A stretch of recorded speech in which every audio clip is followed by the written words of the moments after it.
സംസ്ഥാന പോലീസ് മേധാവിയായി ചുമതലയെടുത്ത ശേഷം റവാഡ ചന്ദ്രശേഖർ നടത്തിയ വാർത്താസമ്മേളനത്തിൽ നാടകീയ രംഗങ്ങൾ.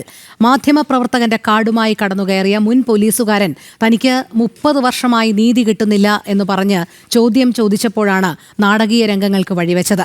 തനിക്ക് നീതി കിട്ടാത്തതിന്റെ രേഖകൾ ഉയർത്തിക്കാട്ടിയ കണ്ണൂർ സ്വദേശി ബഷീറിനെ പോലീസുകാർ നയത്തിൽ വാർത്താസമ്മേളന മുറിയിൽ നിന്ന് മാറ്റി.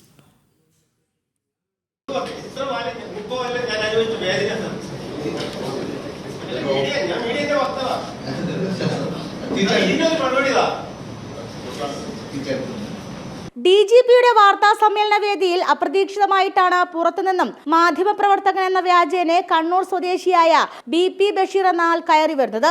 താനൊരു മുൻ പോലീസ് ഉദ്യോഗസ്ഥനാണ്. 30 വർഷത്തെ സർവീസിൽ താൻ അനുഭവിച്ച പ്രശ്നങ്ങൾക്ക് DGP മറുപടി പറയണമെന്നായിരുന്നു ആവശ്യം.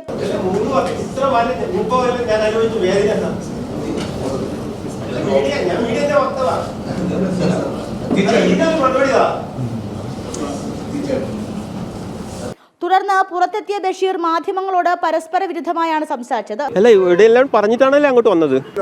അല്ല, എന്നെ ഞാൻ വിസിറ്റേഴ്സ് റൂമിൽ ഇരുന്നതാണ്. നിർബന്ധപൂർവ്വം എന്നെ അവിടത്തേക്ക് പറഞ്ഞു വിട്ടതാണ്. യൂണിഫോം ഇട്ട ഒരാള്, എനിക്ക് ഞാൻ പേര് നോക്കിയില്ല, ഒരു ഇസ്മാൻ എന്ന് പറഞ്ഞ ഓൺലൈൻ ഗൾഫിൽ ഒരു ഇതുണ്ട്. അല്ല, ഞാൻ ഈ ഫംഗ്ഷൻ പരിപാടിയൊക്കെ കഴിഞ്ഞിട്ട് ലാസ്റ്റ് കണ്ടോളാന്ന് പറഞ്ഞിട്ട് അവിടെ ഇരുന്ന് വിസിറ്റേഴ്സ് റൂമിൽ ഇരുന്നതാണ്.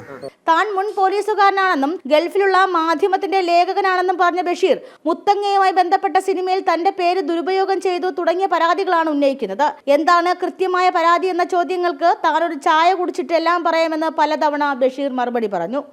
ജനം, തിരുവനന്തപുരം. പോലീസ് ആസ്ഥാനത്തെ സുരക്ഷാ വീഴ്ചയിൽ AIG G പൂങ്കുഴലിക്ക് അന്വേഷണ ചുമതല. DGPയുടെ വാർത്താ സമ്മേളനത്തിന് മാധ്യമപ്രവർത്തകൻ എന്ന പേരിലെത്തിയ ആൾ ബഹളം വച്ചതിലാണ് അന്വേഷണം.